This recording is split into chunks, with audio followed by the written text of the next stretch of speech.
एक इंसान जो 7 साल तक भागता रहा, हजारों मील बर्फ, जंगल और मौत से लड़ता रहा। पर क्यों? क्योंकि उसकी एक वजह थी, अपने घर लौटना। ये सिर्फ भागने की कहानी नहीं है, ये उस इंसान की सच्ची जंग है जो हार मानना जानता ही नहीं था। तो चलिए शुरू करते हैं as far as my feet will carry me की ये दिल को छू लेने वाली मूवी। तो कहानी की शुरुआत होती है साइबेरिया की एक दूर दराज जेल से, जहाँ बड़ी तादाद में जर्मन कैदियों को कैद करके रखा गया था। दरअसल वर्ल्ड वॉर 2 के खत्म होने के बाद रशिया ने हजारों जर्मन सिपाहियों को गिरफ्तार कर लिया था और उन्हें जबरदस्ती लेड की खदानों में झोंक दिया गया था। हालांकि इस जेल की सुरक्षा ज्यादा कड़ी नहीं थी, लेकिन फिर भी कोई भी कैदी वहां से भागने की हिम्मत नहीं करता था, क्योंकि जेल के चारों तरफ सिर्फ बर्फ थी, ठंडी सफेद बेजान बर्फ जो हर रास्ते को निगल जाती थी। और सबसे डरावनी बात ये थी कि ये जगह इंसानी बस्ती से करीब 14,000 किलोमीटर दूर थी, यानी अगर कोई भाग भी जाए तो उस जमा देने वाली साइबेरियन ठंड में उसकी मौत पक्की थी। लेकिन उन कैदियों के बीच एक ऐसा इंसान भी था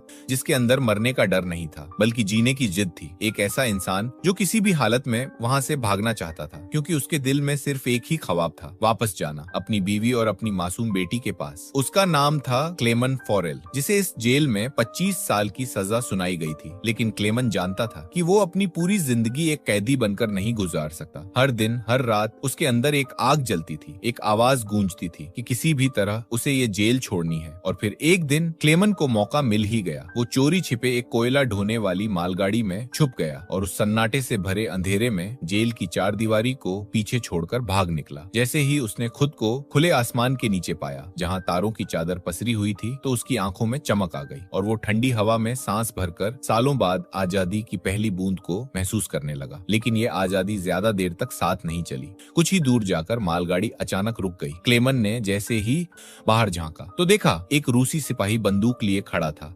उसकी तरफ घूरता हुआ और अगले ही पल क्लेमन फिर से कैद कर लिया गया। इस बार उसे सजा मिली एक ओपन एयर सॉलिटरी सेल की, जहां न दीवारें थीं न छत, सिर्फ बर्फ, हवा और तन्हाई थी। और 2 दिन तक वो वहीं जमा देने वाली ठंड में पड़ा रहा। 2 दिन बाद जब जेल का वार्डन उसके पास आया तो उसे बाहर निकालते हुए कहा, तुम्हारे साथी तुम्हारा बेसब्री से इंतजार कर रहे हैं। क्लेमन को शायद लगा कि अब सब ठीक हो जाएगा, लेकिन जैसे ही वो अपने साथियों के पास पहुंचा तो सामने कुछ और ही मंजर था। वो सब लोग उसके इंतजार में खड़े थे, लेकिन हाथों में थे डंडे और लाठियां, क्योंकि क्लेमन की भागने की कोशिश की वजह से उन्हें 2 दिन तक भूखा रखा गया था। और अब उनका गुस्सा सिर्फ एक ही इंसान पर निकलने वाला था, क्लेमन पर। जैसे ही क्लेमन अपने साथियों के सामने पहुंचा, उन्हें देखकर उसका दिल भर आया था, लेकिन वो सब गुस्से में अंधे हो चुके थे। एक पल में उन्होंने उस पर टूट पड़ने की तरह हमला कर दिया।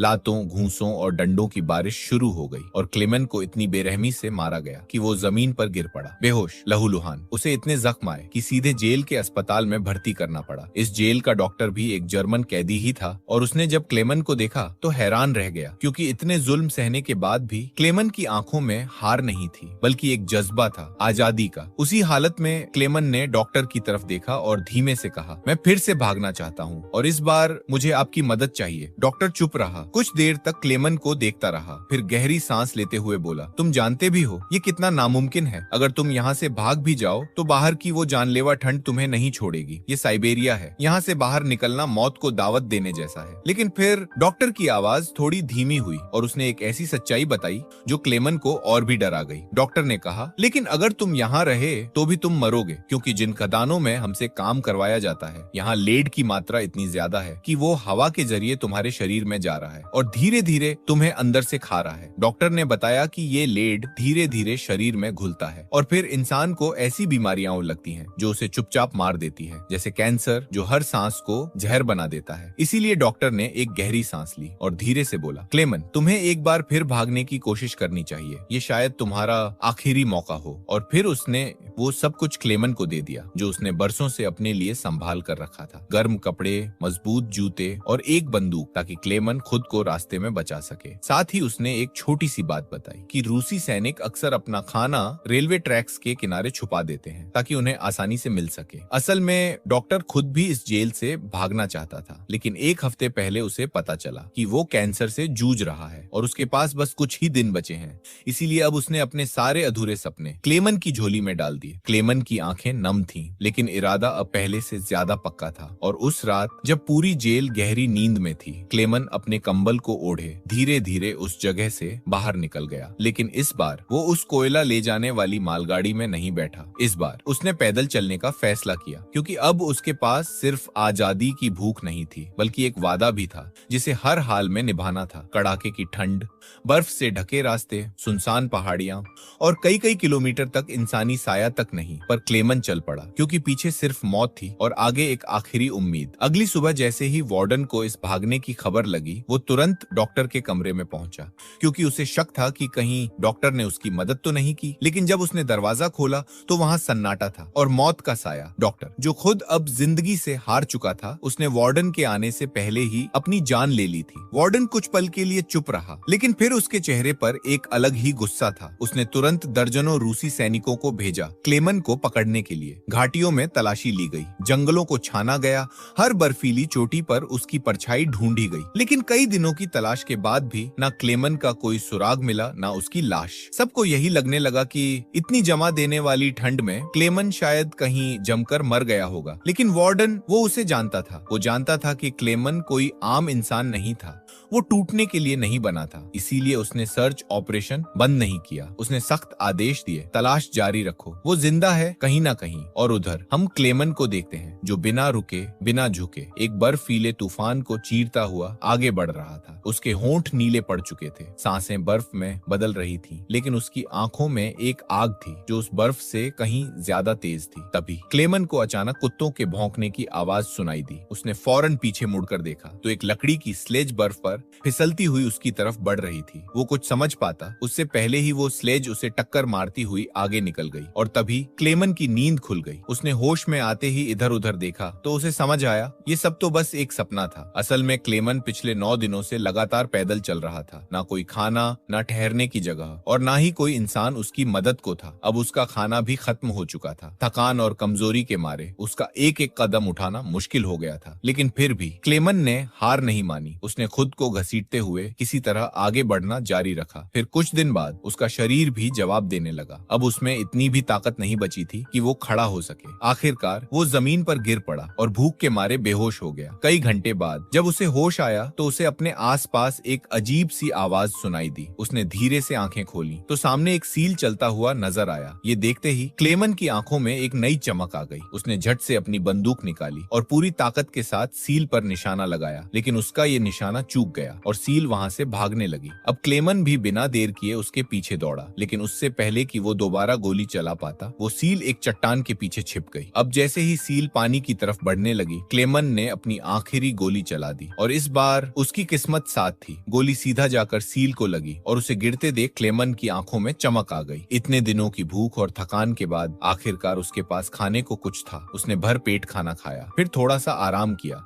और इस थका देने वाले सफर को फिर से जारी रखा। अब इस सफर में क्लेमन बिल्कुल अकेला था और उसके चारों तरफ बस बर्फ ही बर्फ थी। ना कोई इंसान, ना कोई आवाज। ऐसे में उसका दिमाग खराब हो सकता था। इसीलिए वो खुद से बातें करता रहता और पॉजिटिव चीजें बोलकर खुद को हिम्मत देता रहता। बीच बीच में वो अपने कंपास का भी इस्तेमाल करता ताकि दिशा से भटक न जाए, और धीरे धीरे चलता रहा। हर कदम के साथ थकान बढ़ती जा रही थी, लेकिन वो रुका नहीं। अब इसी तरह चलते चलते 2 महीने बीत गए और फिर एक दिन उसे दूर एक छोटा सा पेड़ दिखाई दिया। इस बर्फीले मैदान में 2 महीनों से चलने के बाद वो पेड़ किसी चमत्कार से कम नहीं था। क्लेमन भागकर उस पेड़ के पास गया और उसे गले से लगा लिया। उसकी आंखों में खुशी के आंसू थे, क्योंकि ये पेड़ इस बात का संकेत था कि अब वो उस इलाके में पहुंच चुका है जहां इंसानों की मौजूदगी हो सकती है। इसी दौरान आर्कटिक बेस में एक टीम को ऑर्डर मिला कि क्लेमन को 500 किलोमीटर के रेडियस में ढूंढा जाए। उधर क्लेमन जंगलों से होकर आगे बढ़ रहा था कि तभी अचानक मौसम बिगड़ने लगा। एक जबरदस्त बर्फीला तूफान आ गया, जिसकी रफ्तार इतनी तेज थी कि बड़े बड़े पेड़ भी जमीन से उखड़ने लगे। क्लेमन ने जैसे ही आगे बढ़ने की कोशिश की, एक भारी भरकम पेड़ सीधा उसके ऊपर आ गिरा। लेकिन उसकी किस्मत अच्छी थी, क्योंकि उसी वक्त वहां सैम और मैटन नाम के 2 आदमी जो उस इलाके में सोने की तलाश कर रहे थे, उन्होंने दूर से क्लेमन को देखा और बिना समय गंवाए उसकी जान बचा ली। अब ये तीनों साथ हो गए और कई दिनों तक मिलकर चलते रहे। आखिरकार वो वो इस बर्फीले मैदान से बाहर निकल आए। अब रास्ते में उन्हें एक तेज बहती नदी मिली और उस नदी को पार करने के लिए इन्होंने लकड़ी से एक छोटी सी नाव बना ली। अब जैसे ही वो नदी पार करने लगे तो रास्ते भर आपस में बातें करने लगे। हर कोई अपने बचपन की कहानियां सुना रहा था, लेकिन तभी नदी का बहाव अचानक तेज हो गया और उनकी छोटी सी नाव कंट्रोल से बाहर होने लगी। अब इसी अफरा तफरी में सैम का बैलेंस बिगड़ गया और वो सीधा पानी में गिर पड़ा। चूंकि सैम को तैरना नहीं आता था, इसलिए वो डूबने लगा। क्लेमन ने ये देखा तो बिना कुछ सोचे पानी में छलांग लगा दी और बड़ी मुश्किल से सैम को पकड़कर किनारे तक ले आया। लेकिन वहीं दूसरी तरफ मेटन ने दोनों को बचाने की कोई कोशिश नहीं की, बल्कि वो खुद राफ्ट लेकर अकेला ही आगे निकल गया। कुछ देर बाद मेटन एक झोपड़ी तक पहुंचा, जहां वो सैम जॉन के साथ रुका हुआ था और यहाँ उसके मन में लालच आ गया। उसने सैम को मरा हुआ मान लिया और उसके हिस्से का सारा सोना और बाकी सामान भी चुरा लिया। लेकिन कुछ ही देर बाद क्लेमन और सैम दोनों वहाँ झोपड़ी तक पहुंच गए। अब मेटन की इस हरकत को देखकर सैम को बहुत गुस्सा आया और गुस्से में आकर उसने मेटन को गोली मार दी और उसकी वहीं जान चली गई। इसके बाद क्लेमन और सैम ने फिर से अपना सामान बांधा और इस थका देने वाले सफर को आगे बढ़ा दिया। अब कई महीनों तक वो ऐसे ही एक साथ चलते रहे, सिर्फ इस उम्मीद में कि कहीं कोई इंसानी बस्ती मिल जाए। लेकिन अब एक बार फिर सर्दियों का मौसम लौट आया था। हर तरफ हरियाली की जगह अब बर्फ की सफेद चादर बिछ चुकी थी और क्योंकि सैम का सामान थोड़ा भारी था, इसलिए उसे बर्फ में चलने में दिक्कत होने लगी। अब ये देखकर क्लेमन ने उसका बोझ हल्का करने की कोशिश की। उसने सैम जॉन से कहा, तुम थोड़ी देर के लिए अपना सामान मुझे दे दो। लेकिन यहाँ सैम जॉन को लगा कि शायद क्लेमन भी उसका सोना चुराना चाहता है, इसलिए उसने क्लेमन पर हमला कर दिया और उसे बेहोश करके चला गया। अब कुछ देर बाद जब क्लेमन को होश आया तो उसने देखा कि भेड़ियों का एक झुंड उसकी तरफ बढ़ता चला आ रहा है। अपनी जान बचाने के लिए क्लेमन झट से एक पेड़ पर चढ़ गया, लेकिन वो भेड़िए बहुत खतरनाक थे। उन्होंने क्लेमन का पैर पकड़ लिया और उसे नीचे खींचने लगे। अब चूंकि वो पेड़ काफी पतला था, इसलिए वो बीच से टूट गया और क्लेमन नीचे आ गिरा। अब तो उसकी मौत तय लग रही थी, लेकिन तभी एक गोली चलने की आवाज आई और जब क्लेमन ने अपनी आंखें खोली तो उसने देखा कि सारे भेड़िए मरे पड़े थे। दरअसल उसी जंगल में मौजूद शिकारी लोग आखिरी वक्त पर वहां पहुंच गए थे और उन्हीं की गोलियों ने क्लेमन की जान बचा ली। इसके बाद वो शिकारी उसे उठाकर अपने गांव ले गए, जहां गांव के बाकी लोगों ने उसका इलाज किया और उसे दोबारा जीने की उम्मीद दी। अब जब क्लेमन उस गांव में पहुंचा और अपने चारों तरफ इतने सारे लोगों को देखा तो उसे दिल से बहुत सुकून मिला। अगले कई दिनों तक वो वहीं रुका रहा और गांव के लोगों ने भी उसकी खूब खातिरदारी की। लेकिन एक दिन गांव में एक नोटिस आया, जो किसी और ने नहीं बल्कि खुद वर्डिन ने भेजा था। उसमें लिखा था कि एक